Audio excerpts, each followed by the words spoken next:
हरे कृष्णा। ओम नमः शिवाय। प्रिय भक्तजनों, आप सबका स्वागत है आपका अपने यूट्यूब चैनल पुष्पा शर्मा हिंदी कहानियाँ में। आज हम सब माघ मास महात्म्य का अध्याय 8 को श्रवण करेंगे। इससे पहले की कथा आप सब ने नहीं सुनी है तो प्लीज़ वीडियो के डिस्क्रिप्शन बॉक्स में लिंक दिया गया है, उसे जाकर जरूर श्रवण करें। तो चलिए आज की कथा को आरंभ करते हैं।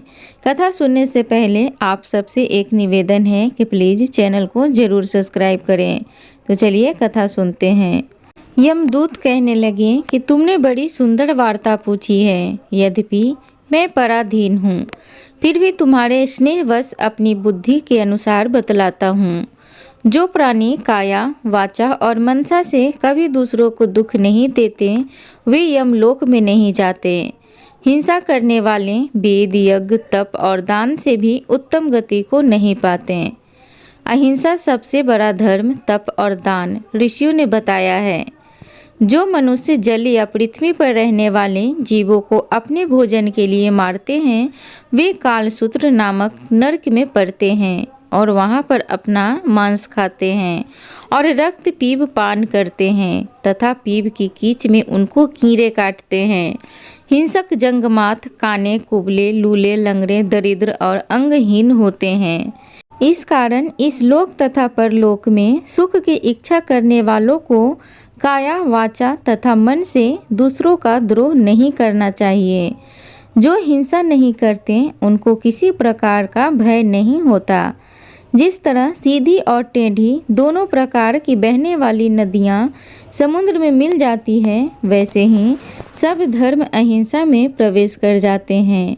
ब्रह्मचारी, गृहस्थ, वानप्रस्थी तथा यति सभी अपने अपने धर्म का पालन करने और जितेंद्रिय रहने से ब्रह्मलोक को प्राप्त करते हैं।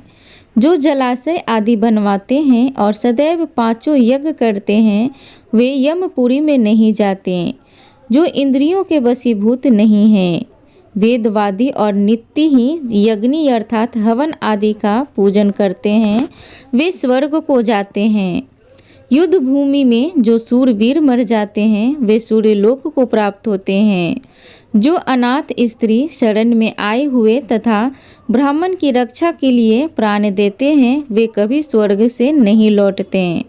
जो मनुष्य लूले, लंगड़े, वृद्ध, अनाथ तथा गरीबों का पालन करते हैं, वह भी स्वर्ग में जाते हैं।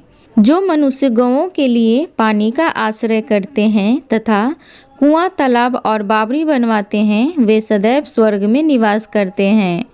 जैसे जैसे जीव इनमें पानी पीते हैं, वैसे ही उनका धर्म बढ़ता है। जल से ही मनुष्य के प्राण हैं, इसलिए जो प्याऊ आदि लगवाते हैं, वह अच्छे स्वर्ग को प्राप्त होते हैं।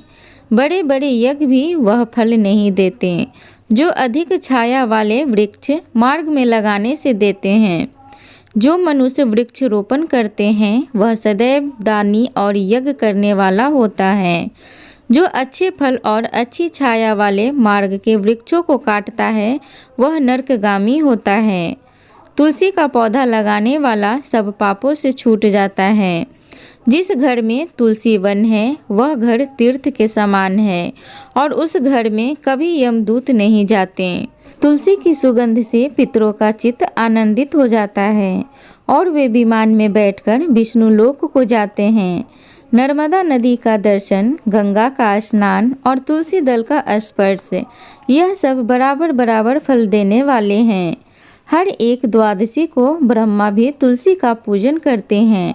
रत्न, सोना, फूल तथा मोती की माला के दान का इतना पुण्य नहीं जितना तुलसी की माला के दान का है। जो फल आम के 1000 और पीपल के 100 वृक्षों को लगाने से होता है, वह तुलसी की एक पौधे लगाने से होता है। पुष्कर आदि तीर्थ, गंगा आदि नदी, वासुदेव आदि देवता सब ही तुलसी में वास करते हैं। जो एक बार, 2 या 3 बार रेवा नदी से उत्पन्न शिव मूर्ति की पूजा करता है, अथवा स्फटिक रत्न के पत्थर से आप निकले हुए तीर्थ में पर्वत या वन में रखी हुई शिव की मूर्ति की पूजा करता है और सदैव ओम नमः शिवाय मंत्र का जाप करता है, यमलोक की कथा भी नहीं सुनता, प्रसंग चतुरता अभिमान से शिव पूजा के समान पापों को नष्ट करने वाला तथा कीर्ति देने वाला तीन लोक में और कोई काम नहीं है। जो शिवालय स्थापित करते हैं वे शिवलोक में जाते हैं। ब्रह्मा विष्णु तथा शिव का मंदिर बनवाकर मनुष्य वैकुंठवासी होता है। जो भगवान की पूजा के लिए फूलों का बाग लगाते हैं वे धन्य हैं। जो माता पिता देवता और अतिथियों का सदैव पूजन करते हैं वे ब्रह्मलोक को प्राप्त होते हैं। प्रिय भक्तगणों, तो इस प्रकार माघ मास महात्म्य का अध्याय 8 समाप्त होता है। आगे की कथा अगली वीडियो में श्रवण करेंगे। तब तक के लिए गणेश भगवान की छोटी सी कथा को जरूर श्रवण करें। पौराणिक कथा के अनुसार एक बुढ़िया माई रोज मिट्टी के गणेश जी की पूजा करती थी, लेकिन वो रोज गणेश जी की प्रतिमा बनाए और रोज ही गल जाए। उसके घर के सामने एक बार किसी सेठ जी का मकान बन रहा था। बुढ़िया माई ने मकान बनाने वाले कारीगरों से बोला, भाई मेरे मिट्टी के बनाए गणेश जी रोज गल जाते हैं, आप मुझे पूजा के लिए पत्थर से एक गणेश जी बना दो, आपकी बड़ी कृपा होगी। मकान बनाने वाला कारीगर बोला, माई जितनी देर में हम तुम्हारे लिए गणेश जी बनाएंगे उतनी देर में हम दीवार पूरी कर देंगे। बुढ़िया ये सुनकर दुखी मन से घर वापस आ गई। दीवार पूरी करते करते शाम हो गई, लेकिन दीवार पूरी न हो सकी। कारीगर जितनी बार दीवार बनाए उतनी बार वो टेढ़ी हो जाए। शाम को सेठ जी आए तो उन्होंने कहा, आज कुछ काम नहीं किया। तब मकान बनाने वाला एक कारीगर सेठ जी के पास गया और उसने बुढ़िया माई वाली बात बताई। तब सेठ जी ने बुढ़िया माई के घर गए और उनसे कहा कि माई तुम हमारी दीवार सीधी कर दो, हम तुम्हें एक सोने की गणेश जी बनवाकर दे देंगे। गणेश जी ने ये सुनते ही सेठ जी की दीवार सीधी कर दी। सेठ जी ने बुढ़िया को सोने के गणेश जी बनवाकर दे दिए। हे विनायक जी महाराज, जैसे आपने सेठ जी का दीवार सीधी करी वैसे हमारे भी सभी कार्य को सीधे करना। एक बार बोलो गौरी पुत्र गणेश भगवान की जय। एक बार भगवान विष्णु के मन में धरती पर घूमने की इच्छा हुई और वह अपनी यात्रा की तैयारी में लग गए। स्वामी को तैयार होता देखकर माता लक्ष्मी ने पूछा, आज सुबह सुबह कहाँ जाने की तैयारी हो रही है? विष्णु जी ने कहा, लक्ष्मी मैं धरती लोक पर घूमने जा रहा हूँ। कुछ सोचकर लक्ष्मी माता ने कहा, हे देव क्या मैं भी आपके साथ आ सकती हूँ? भगवान विष्णु ने 2 पल सोचा, फिर कहा, एक शर्त पर तुम मेरे साथ आ सकती हो। तुम धरती पर पहुंचकर उत्तर दिशा की ओर नहीं देखोगी। इस शर्त से माता लक्ष्मी सहमत हो गईं। प्रातः माता लक्ष्मी और भगवान विष्णु धरती पर पहुँचे। उसी समय सूर्य देवता का आगमन हुआ। धरती की सुंदरता को देखकर माता लक्ष्मी अत्यंत प्रसन्नचित्त हुई और भगवान विष्णु को दिया वचन भूल गईं। धरती को देखती देखती कब उत्तर दिशा की ओर देखने लगी पता ही नहीं चला। उत्तर दिशा में माता लक्ष्मी को एक बहुत ही सुंदर बगीचा नजर आया और उसी तरफ से भीनी भीनी खुशबू के साथ बहुत ही सुंदर सुंदर फूल खिले थे। यह एक फूलों का खेत था। माता लक्ष्मी बिना सोचे समझे उस खेत में चली गईं और एक सुंदर सा फूल तोड़ लाईं।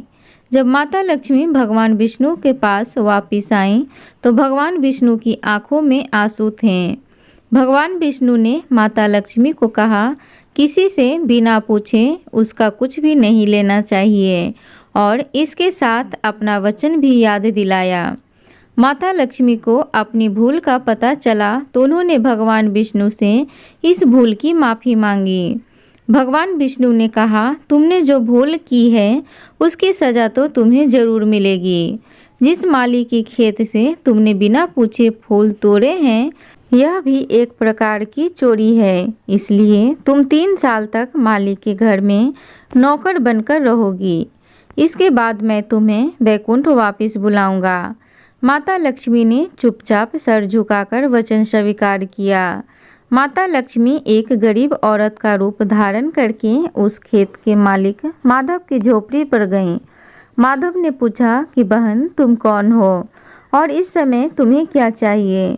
तब माता लक्ष्मी ने कहा, मैं एक गरीब औरत हूँ, मेरी देखभाल करने वाला कोई नहीं। मैंने कई दिनों से खाना भी नहीं खाया। मुझे कोई भी काम दे दो और मैं तुम्हारे घर का सारा काम कर दिया करूँगी। बस मुझे अपने घर में एक कोने में आसरा दे दो। माधव बहुत ही अच्छे दिल का मालिक था, उसे दया आ गई। लेकिन उसने कहा, बहन, मैं तो बहुत ही गरीब हूँ। मेरी कमाई से मेरे घर का खर्च मुश्किल से चलता है। लेकिन अगर मेरी 3 की जगह 4 बेटियां होती तो मैंने ही गुजारा करना था। जैसा रूखा सूखा हम खाते हैं उसमें खुश रह सकती हो तो बेटी अंदर आ जाओ। माता लक्ष्मी को अपने झोपड़ी में शरण दे दी और माता लक्ष्मी 3 साल उस माधव के घर पर नौकरानी बनकर रहीं। जिस दिन माता लक्ष्मी माधव के घर आई थीं, उससे दूसरे दिन ही माधव को इतनी आमदनी हुई, उसने एक गाय खरीद ली। धीरे धीरे माधव ने काफ़ी ज़मीन खरीद ली और सबने अच्छे अच्छे कपड़े भी बना लिए और फिर एक पक्का मकान भी बना लिया। बेटियों और बीवी ने गहने भी बना लिए। माधव हमेशा सोचता था कि मुझे यह सब इस महिला के आने के बाद मिला है। इस बेटी के रूप में मेरी किस्मत बदल गई है। एक दिन माधव जब अपने खेतों से काम खत्म करके घर आया तो उसने अपने घर के सामने द्वार पर एक देवी स्वरूपा गहनों से सजी एक औरत को ध्यान से देखकर पहचान गया। यह तो मेरी मुँह बोली बेटी यानी वही औरत है। वह पहचान गया, यह तो साक्षात माता लक्ष्मी है। अब तक माधव का पूरा परिवार बाहर आ गया था और सब हैरान होकर माता लक्ष्मी को देख रहे थे। माधव बोला, माता, हमें माफ़ कर दें। मैंने तेरे से अनजाने में घर और खेत का काम करवाया। माता, यह कैसा अपराध हो गया है? माता, हम सबको माफ़ कर दें। तब माता लक्ष्मी मुस्कुराई और बोली, हे माधव, तुम बहुत ही अच्छे और दयालु व्यक्ति हो। तुमने मुझे अपनी बेटी की तरह रखा। इसके बदले मैं तुम्हें वरदान देती हूँ कि तुम्हारे पास कभी भी खुशियों की और धन की कमी नहीं रहेगी। तुम्हें सारे सुख मिलेंगे जिसके तुम हकदार हो। और फिर माता अपने स्वामी के द्वारा भेजे रथ में बैठकर बैकुंठ को चली गईं। एक बार बोलिए, लक्ष्मी माता की जय। श्री हरि विष्णु भगवान की जय। प्रिय भक्तगणों, उम्मीद करूँगी आज की कथा आप सबको अच्छी लगी हो तो प्लीज़ चैनल को ज़रूर सब्सक्राइब करें, वीडियो को लाइक करें, कमेंट बॉक्स में जय लक्ष्मी माता ज़रूर लिखें। धन्यवाद।